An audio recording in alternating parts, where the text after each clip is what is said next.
I honestly didn't think that I would be on here sharing a story like this, but here I am, with my own peculiar story to share. This is the story of how I exacted revenge against my horrid mother-in-law and eventually cut her out of me and my baby's life. My name is Mia, and I gave birth to my daughter Macy 1 year ago. I feel like enough time has passed for me to be able to comfortably share this story, as I was going through a lot. But now that I'm in the clear and well away from everything that went down, I'm ready to share this.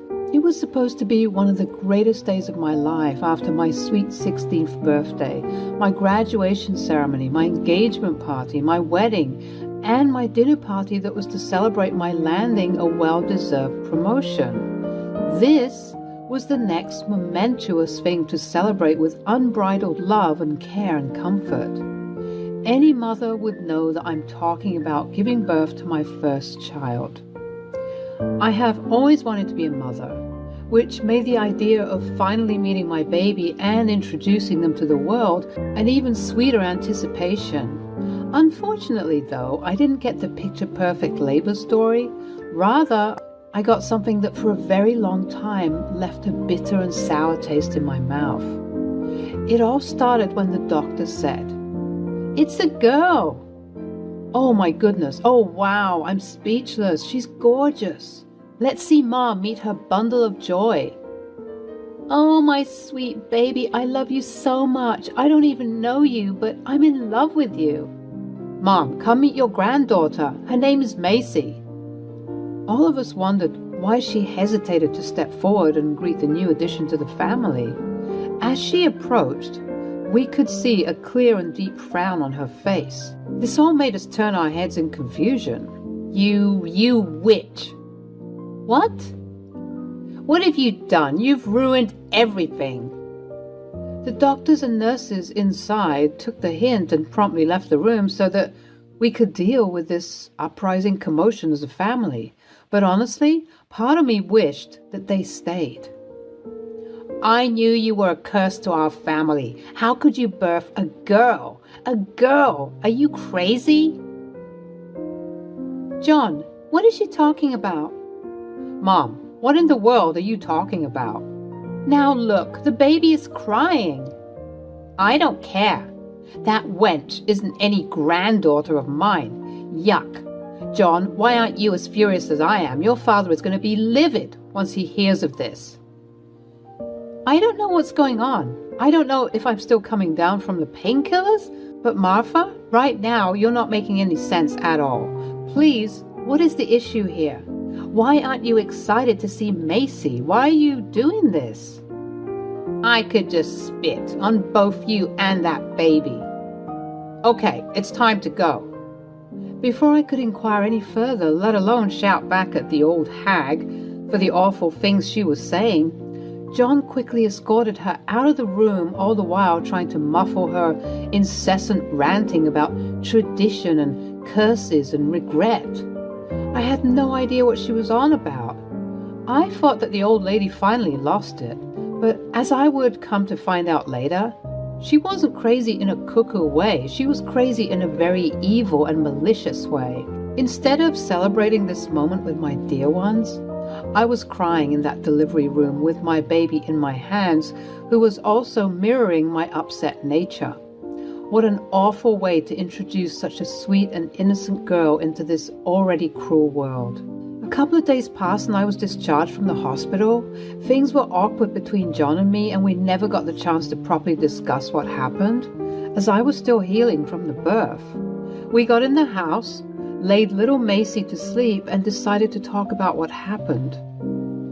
There's something that I need to tell you, and the reason why I haven't told you about it till now is that it's the most stupid thing to exist in our family history. I don't even know why this is such an issue for my mother, when everyone else doesn't mind it. What's going on, John? Why did your mother act like that, and why is she sending me death threats? She's still sending those to you? She promised me she'd stop. Ugh, I don't even know how to deal with that woman. Tell me now. Well, When my mom married into the family, she was made wary of an ancient and ancestral family tradition of ours. For some reason, the Capito name has always had boys, at least for the past 7 generations. The myth is that once you marry into the Capito family, you will be destined to have boys. And according to that tradition, having boys is a blessing because, well, they carry the family name. And they're stronger and they're wiser. It's a stupid and misogynistic practice. That's why I didn't even think to tell you about it. And honestly, my family doesn't even mind having either gender.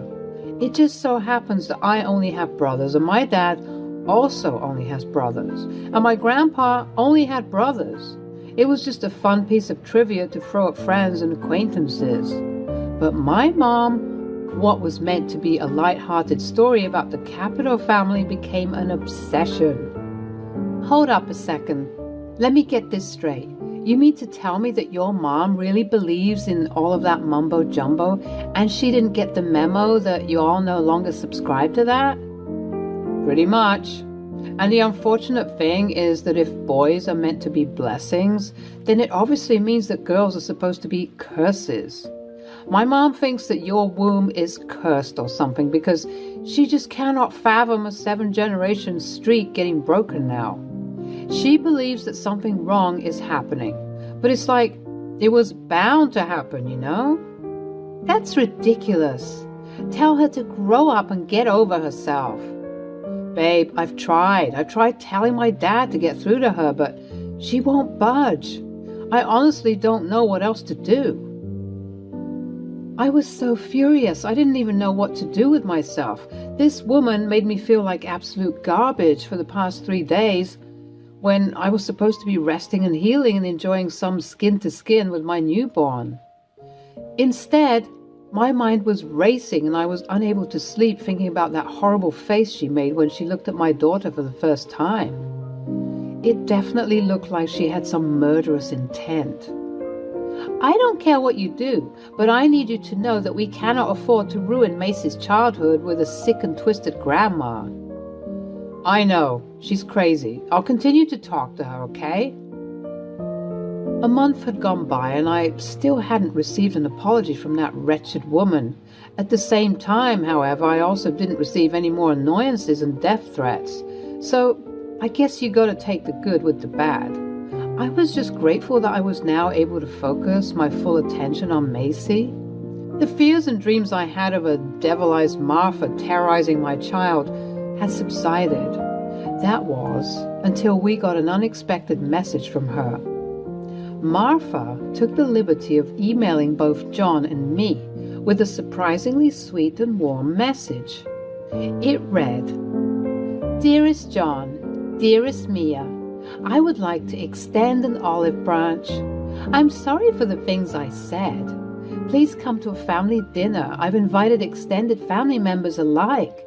Please let us all sit and properly celebrate the new life that has been graciously bestowed on us. Please allow me to apologize properly in person. With love always, Mom." Okay, so the apology could have been a bit more sincere. Way more sincere. But I think she's being genuine, babe. I don't know, babe. It seems kind of fishy. Why didn't she call? Why didn't she come over? I don't know, Mia. But I do know that I want our daughter to grow up to be a loving and forgiving person. We have to at least try and make our daughter know her grandma, even though she's acting crazy right now. At least she is interested in hashing things out. Fine, you're right. I get you. Let's do it. Later on in the week, the family dinner that Martha was hosting was finally here. I was actually feeling somewhat excited. This would be a good chance for a good chunk of the extended family members to meet Macy, as they didn't get the chance to do so earlier in the month. Both John and I arrived at the event, and we were happy to be swarmed with hordes of family members covering us with their praises and coos and hugs and kisses. Both the kids and the older generations of the family were acting the same. They all felt blessed to introduce Macy to this family. To say that we were showered with unending love from them would be an understatement, but a family member who was missing from the group was, of course, Marfa. She was tucked away in the dark corners, watching from a distance. Maybe she's a bit apprehensive to approach us after the debacle that happened last time. Why don't you go over to her with Macy and try and reintroduce the two to each other? You're right. I approached Marfa and I saw a growing look of worry and tension grow on her face. It's okay, Marfa. We believe in second chances. Come and meet your granddaughter for the first time again. I think it's time for us to eat. Come, everyone. Dinner is ready. That was weird. Why was she acting so nervous? She scurried away as if I was approaching her with a bomb in my hands and not my sweet baby Macy.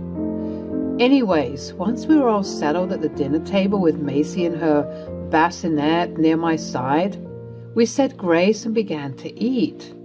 But instead of thinking that I would enjoy my meal, all of us were in for a shock.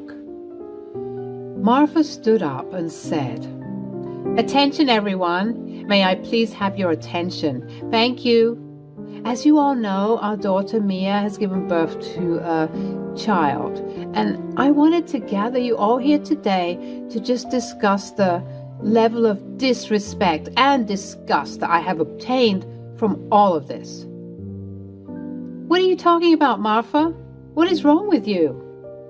What is wrong with me? What is wrong with you? How dare you bring this monstrosity into our home, into our lives? Monstrosity? Mom, stop it right now. The fact that you won't stand up and defend me just shows that you don't care about the capital name. Family, listen up. For the past 7 generations, has this household only produced baby boys? The house murmured in agreement. So why is it now that whenever this wench came into our lives, that tradition has been broken? Have you forgotten about tradition? Have you forgotten that girls are a bad omen? We don't do that here. In fact, I'm so convinced that this is a curse that I'm pretty sure that baby isn't even John's. What did you just say? You heard me. Tell us, Mia. Is that John's baby? Of course it's my baby. I want her to answer. Listen here, Marfa.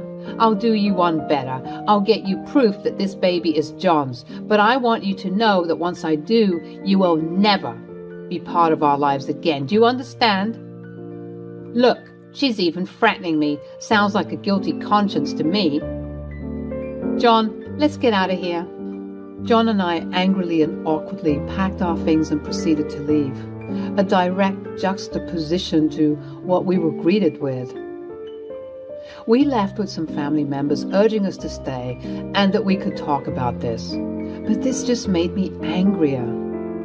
Why aren't you guys defending us? You know that she's in the wrong and you don't want to call her out for whatever reason? Don't tell me to stay if any of you aren't willing to help us fight this woman's crazy allegations.